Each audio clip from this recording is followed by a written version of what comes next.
안녕하세요. 울시누스의 하이델베르크 요리문답 해설. 오늘은 제37주일 맹세에 관한 부분 시작하도록 하겠습니다. 101문. 그렇다면 경건한 자세로도 하나님의 이름으로 맹세할 수 없습니까? 할 수 있습니다. 국가가 국민에게 요구할 경우나 혹은 그런 방식으로 신실성과 진실성을 확증할 필요가 있을 경우에는 하나님의 영광과 이웃의 복지를 위하여 그렇게 할 수 있습니다. 그런 맹세는 하나님의 말씀에 근거한 것이요. 그러므로 구약과 신약의 성도들이 그런 맹세를 올바르게 사용한 것입니다. 성인들이나 다른 피조물로 맹세할 수 있습니까? 할 수 없습니다.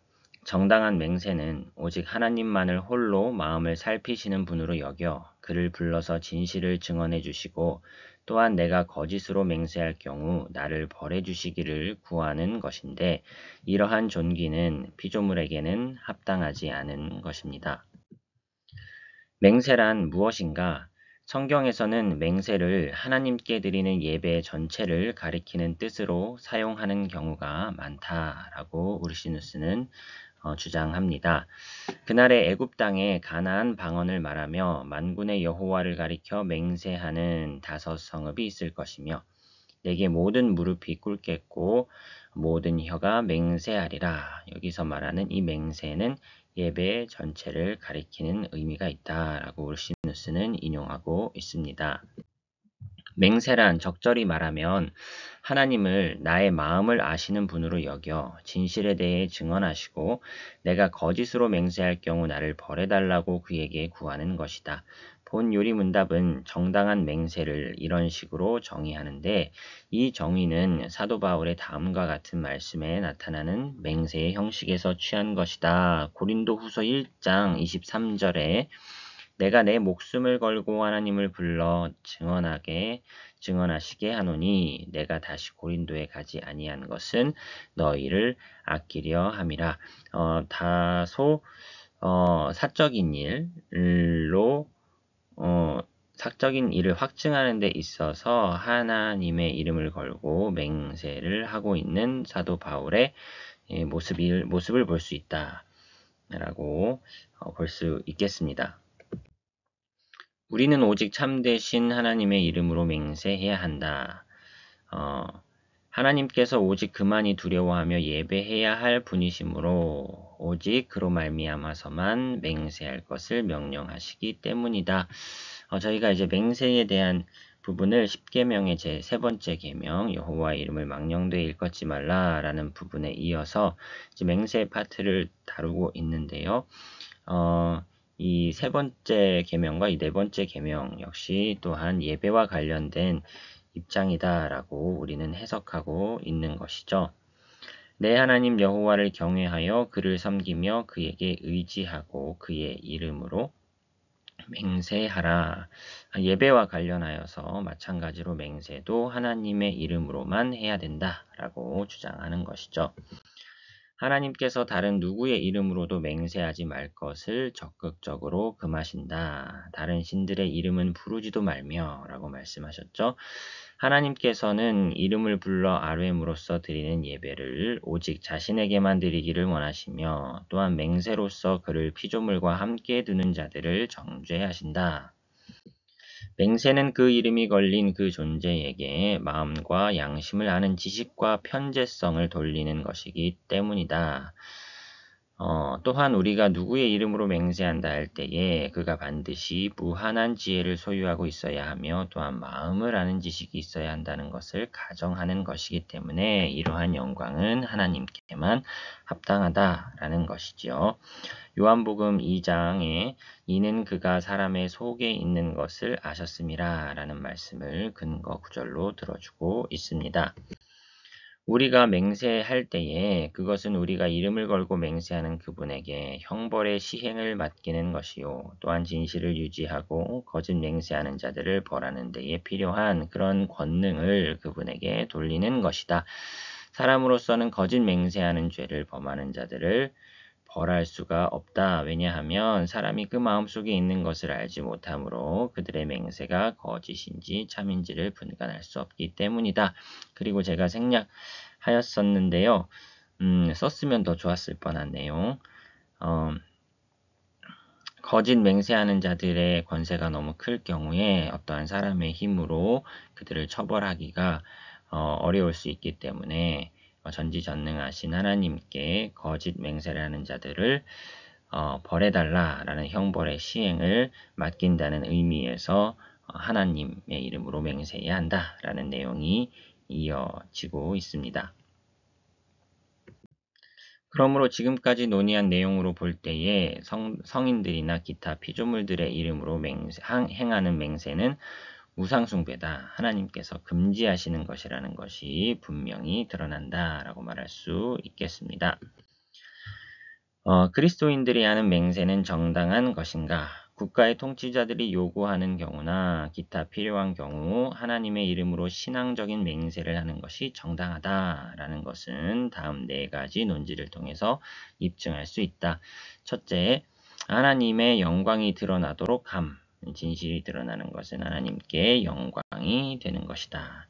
다른 이들의 안전에 기여함. 우리의 안전은 진실이 유지되는 데에, 특히 하늘의 진리가 유지되는 데에 있다라고 하면서 한 8가지의 내용들을 쭉 나열해주고 있습니다. 그러나 그리스도께서는 도무지 맹세하지 말지니 라고 말씀하지 않으셨습니까? 야고보는 아무 다른 것으로도 맹세하지 말라고 말씀하지 않았습니까? 그러므로 그리스도인들에게는 그 어떠한 형식의 맹세도 허용되지 않는 것입니다. 라는 반론에 대한 답변입니다. 그리스도께서는 도무지 맹세하지 말라고 하신 것은 맹세 자체에 관한 것이 아니고 바리새인들이 정당하다고 상상한 갖가지 형태의 경솔한 맹세를 금하는 것이다.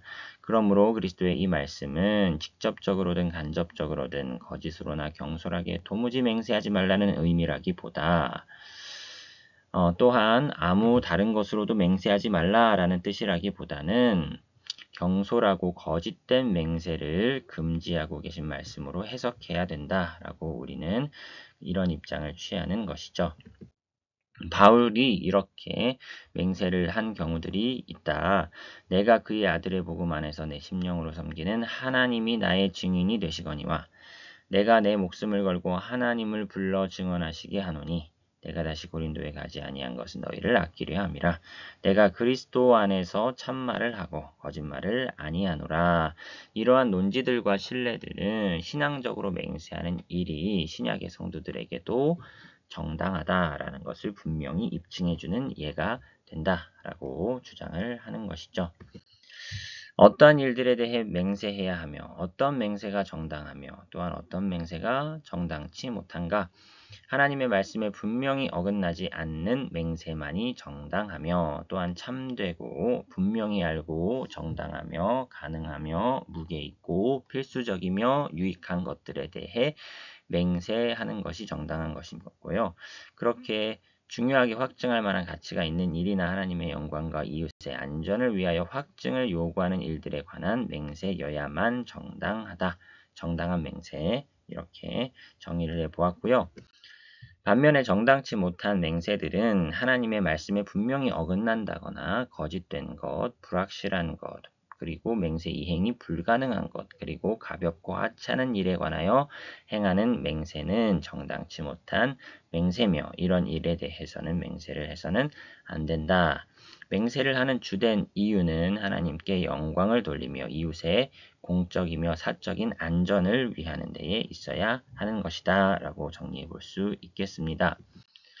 모든 맹세는 반드시 지켜야 할까요? 정당하고 참되며 확실하고 무게 있고 가능한 일들에 대해 적절하게 행해진 맹세에 대해서는 반드시 지켜야 한다. 그러나 정당치 못한 일들에 대해 맹세했거나 혹은 실수나 연약함으로 인하여 혹은 양심을 거슬러 부당하게 행해진 맹세에 대해서는 사정이 다르다. 그런 맹세들은 지키지 말고 회개를 통하여 취소하십시오. 수정하십시오. 그렇지 않으면 악한 목적을 고수함으로써 죄에다 죄를 더하는 것이 될 것입니다. 라고 울시누스는 경고해 줍니다. 악하게 맹세하는 것보다 그것을 지키는 것이 더 악할 때가 있는 것이죠. 헤롯의 경우가 그랬다. 그는 자신의 맹세를 지킨다는 구실로 세례 요한을 죽게 했다.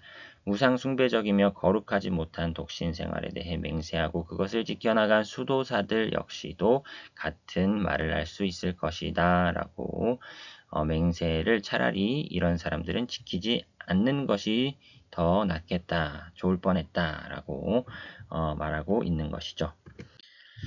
기브온 사람들과 행한 평화의 맹세 장면이 여호수아 9장에 나와 있는데요. 이러한 이제 속임을 통한 맹세, 부당한 일에 관한 맹세 지키는 것이 정당하겠느냐? 이것도 그러면은 지켜야 되겠네라고 하는 반론에 대하여 답변입니다. 이스라엘 자손의 지도자들이 행한 맹세가 부당했다는 것을 인정하지 않습니다. 왜냐하면 하나님께서 파괴하라고 명하셨던 민족들이 그들의 편에서 먼저 이스라엘과 평화를 유지하기를 바라며 유대인의 종교를 기꺼이 받아들이기를 원할 경우에는 그들과 평화를 유지하는 것 금지된 적이 없다라는 입장인 것이고요.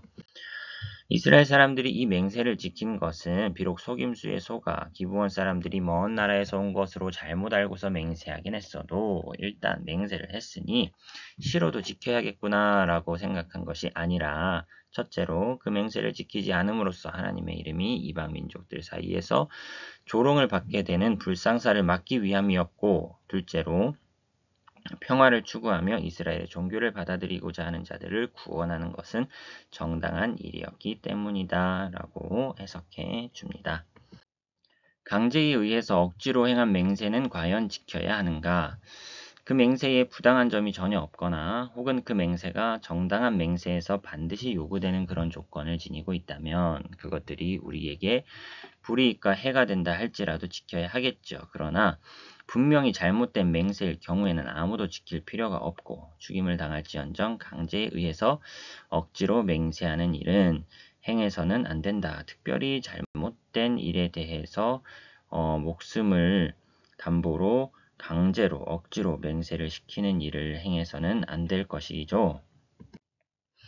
가령 어떤 사람이 강도를 만나 목숨을 살려주는 것에 대한 보상금으로 얼마의 돈을 주겠다고 강제로 맹세로 약속하고 게다가 그 문제를 비밀에 붙이겠다고까지 맹세했을 경우에는 그 강도에게 맹세하는 일이나 그의 목숨을 살리기 위해 맹세를 지키는 일이 정당하고도 적절한 것이다 라고 우르시누스는 예시를 들어주는데요.